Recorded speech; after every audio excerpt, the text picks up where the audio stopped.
Hello, wonderful people, including Sagittarians.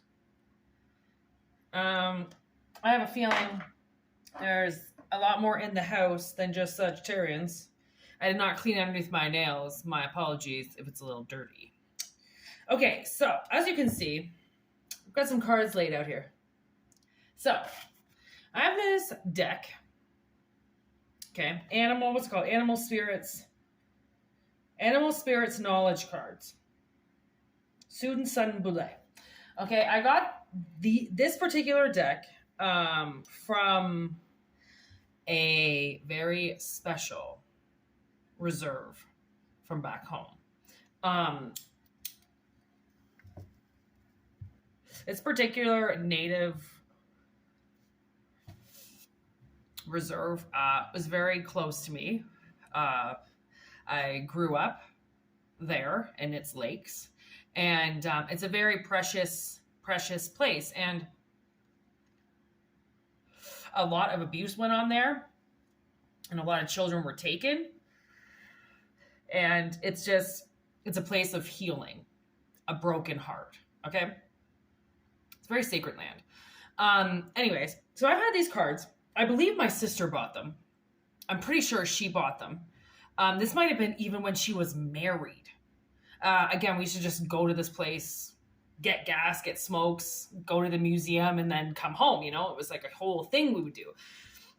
This was a very, very long time ago. I can't even believe we still have the cards from everywhere that we've gone around the world. We've somehow kept these cards. So anyways, they spoke to me huge today. And they want to lead this reading. They're sick of being in their box, which I thought they were nicely protected, and they didn't want to be there anymore. So they want to lead the reading. Now, the way that they want the cards picked is they basically just want me to randomly pick like this instead of shuffle them. I don't know. I just listen. I don't really argue or question. Okay, so we're going to lead Sagittarius reading here with the animal spirits. And for Sagittarius, this card is really striking my eye. Ooh, it's the hawk. Okay, so we've got the hawk out. That's the first one. And for Sagittarius, I'm also getting, the dolphin. All right. So there is the beautiful spirit of the dolphins. Okay, so we're going to lead with those. I believe that there's a lot of kind of messages in these cards, so I try not to pull too many of them because it is a lot of energy. Each card is specifically kind of designed. I'm sorry. I did just the C312, which is like a 1, 2, 3 on the clock there for a second. So, okay. So, Sagittarius. No wonder we got sexual energy here. We would with Sagittarius. Are you kidding? Healing. Okay, so the hawk is about healing, vision, rebirth, and spirituality. The dolphin is about life, feminine energy, and sexuality. So I believe that somebody is kind of rebirthing their energy. They're rebirthing their life. Like maybe you're going into like a huge intimate cycle, and you might be erotically charged. That's what I'm gonna say. That's how I'm gonna word it. I'm gonna word it like we're reading out of a textbook right now. Okay, that's how I'm gonna word it. Erotically charged. I feel like somebody is kind of stepping back into their feminine energy and noticing how electric they are. Whoa. I just heard this huge thump below me when I said that. And then with this hawk, it's like with the rebirth, again, fertility, abundance. The hawk joins her husband in the underworld. The hawk is associated with magic and healing rituals. So I'm going to go ahead and say, like, honestly, like somebody has fixed their sexual energy, okay? Yes. Oh, wow. Look what popped out. So we have the Empress and the Lady of Leviathans, okay, that both came out like this, okay, with the Three of Engines. So I kind of feel like, this could be a woman that I'm talking to here, okay? If not, it's a man and he's activating his feminine energy. Letting go of some of that testosterone, right? That just wants to steer you in one direction. It's almost like somebody's ready to take in the power and rebirth themselves in a way that makes sense to them.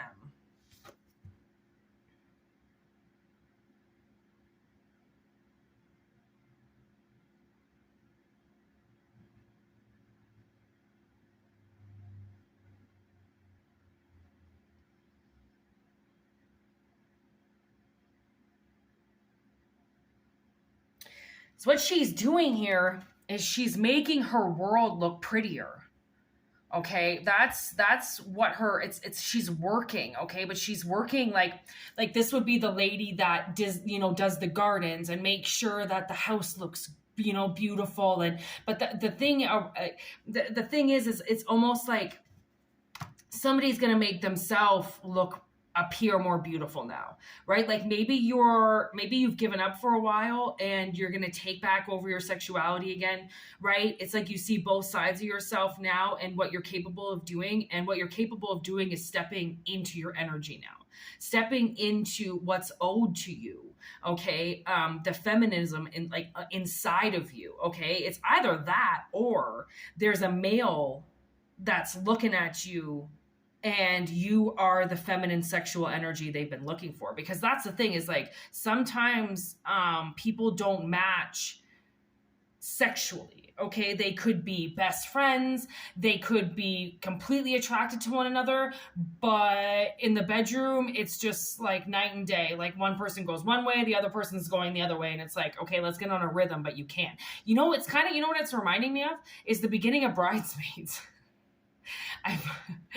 When she's banging that guy and they're like all off, their whole rhythm is off, okay? And that's what I'm feeling, is like maybe I'm speaking to a male that's had partners in the past and all their rhythm has been off, right? And now they want to be with somebody that excites their energy. They express the same type of energy. It's almost like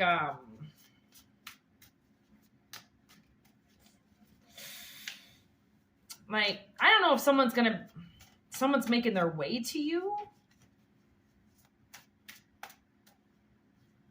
because they know like someone's gonna fall hard. It's obviously this guy here. That's what I'm picking up. This guy's just like hanging out, chilling, healing. His craft is landed. So he's not driving around, he's not working, he's landed, he's cool, he's sitting, he's watching something. He may be watching somebody I don't know, maybe you're like falling in love with somebody like on the internet or something, or like you found somebody on like a lot of people find people on Facebook and they just kind of, that's like the new dating thing. I don't know.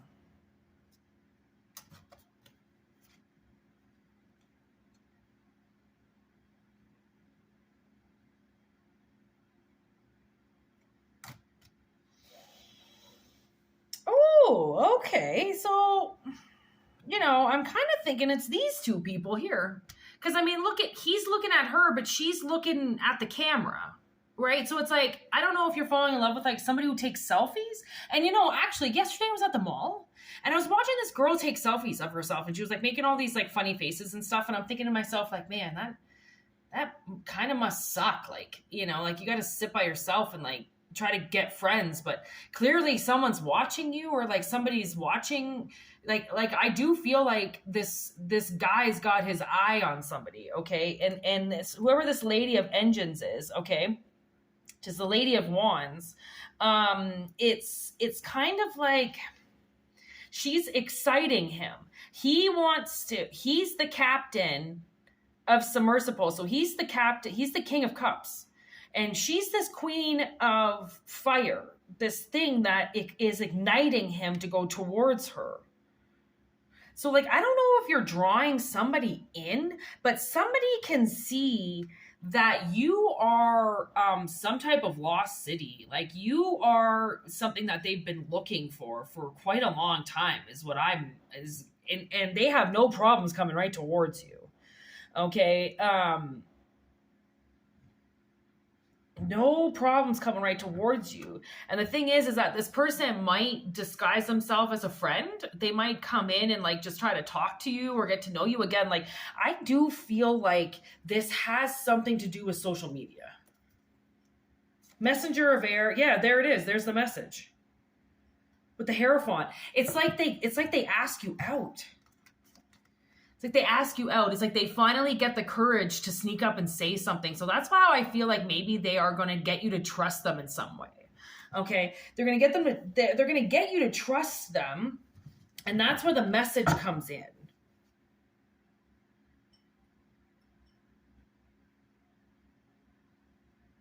They just don't know how to do it. But they're going to submerge. They're going to come out of nowhere. Like I wouldn't be surprised if all of a sudden you just get it. And then I just heard like a cell phone ring go off or something like that. Like, it wouldn't surprise me if all of a sudden you just get a text message from this person, or you get a message from this person and they're like, hey, nice to meet you. Can we talk? And then, you know what's kind of shallow about this is the fact that you both find each other attractive. It's the only reason why you talk to each other. And I think that if either one of you guys found each other ugly, you wouldn't talk to each other. You'd probably block one another. Okay, so this is kind of where like, yeah, like somebody might not want to wait anymore. Okay, they might really want to go deep with you. Okay, so because they're now not doing anything, this person could have been really busy kind of watching you, and now they're not busy anymore. Okay, they've landed. So they also could have been a little defensive. So they might not have been like ready for something like you until they found something like you, or you weren't ready for this person until you found them. You know, it's like you weren't ready to commit, or you weren't ready to come down, or you weren't ready for something until this person was ready. Engineer. Yeah, it's like this had to be, ooh, yeah. I get that. Okay, like I almost feel like somebody, it's like this had to be put together, okay?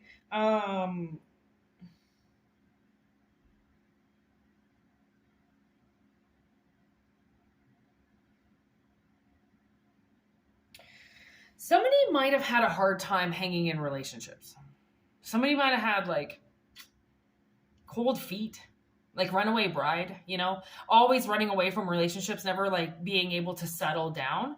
And they had to wait until you were ready to stick it out with something.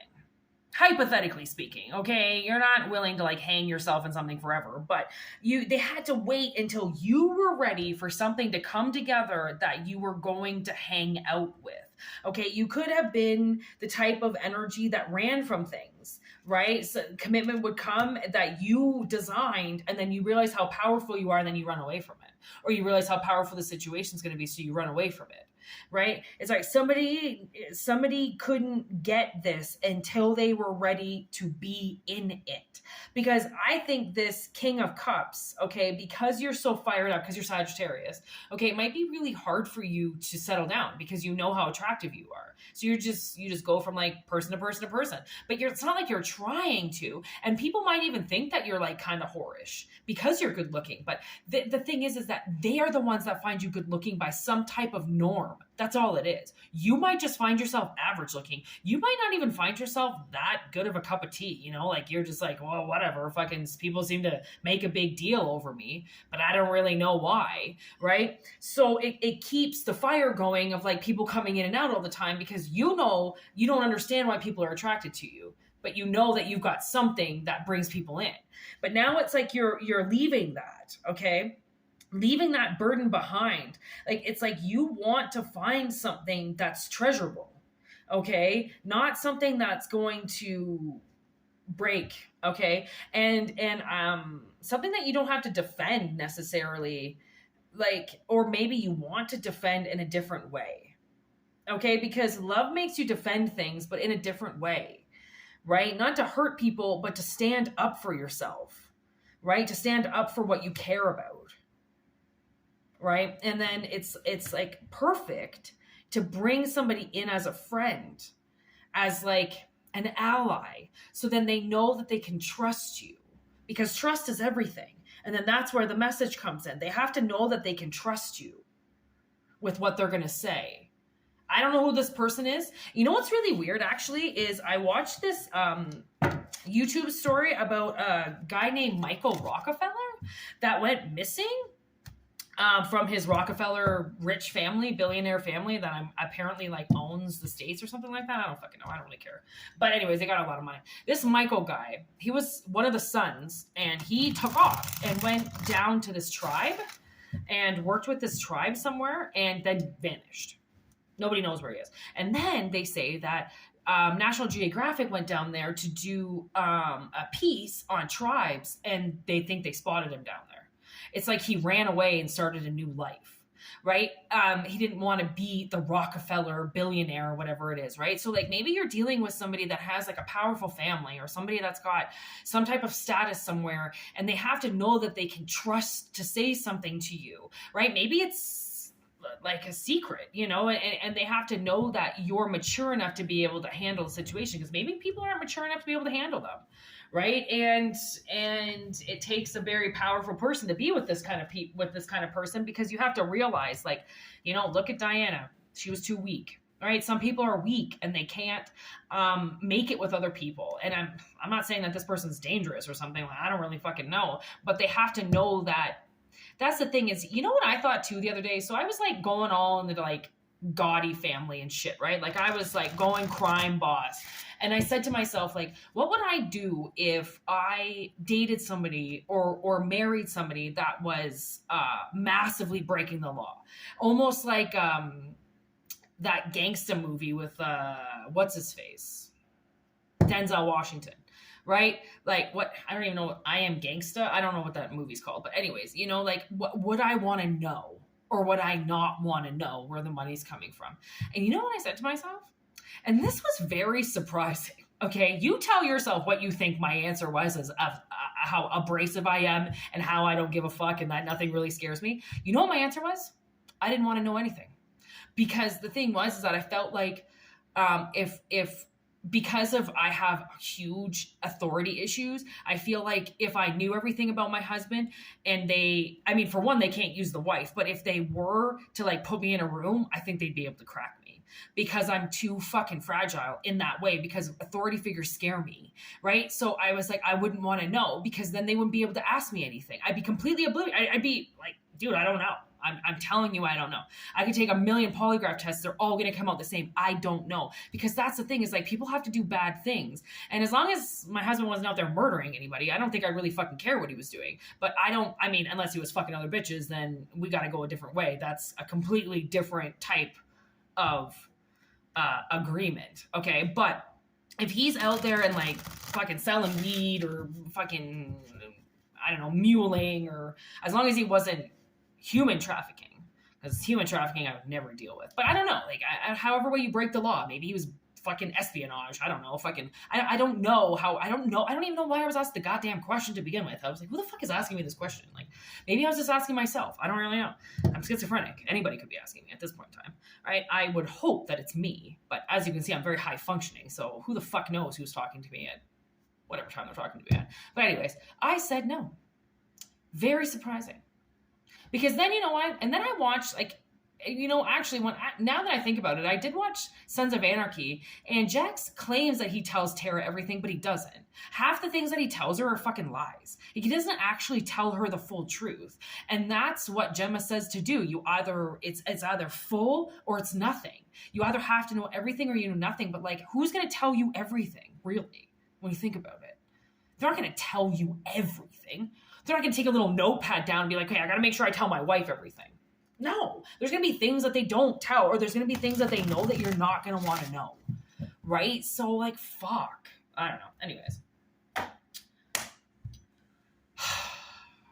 So, any other reading, I'm going to say this was a 10 out of 10 reading because it seems like two people are about to come together, or two magical entities are about to come together that spark each other's sexuality in a way that most likely will keep these people together until they die. Like, if you can't have good sex, there's no relationship. And I hate when I hate, and I can't stand when somebody says, well, we've been together for 10 years. How much do you think we're supposed to be together?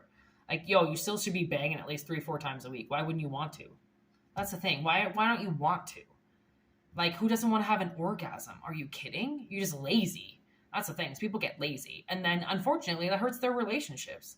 You have to understand, if you want to be with somebody, you have to fuck them. That's the whole point of being with somebody. If you want a fucking security blanket, go live with your parents. That's all I'm saying, right? Like, if you've been sexually abused, fix your trauma so then you can enjoy sex, because it's really fucking great after the trauma's over. I mean, it's actually amazing once you don't concentrate on the trauma. Okay, I'm just saying, speaking from first point of views here. Yeah, anyways. First person, yeah, not point of views. First person, thank you. Anyways, if you want private reading, whitneymoonshine@gmail.com. If not, enjoy the beautiness of this reading.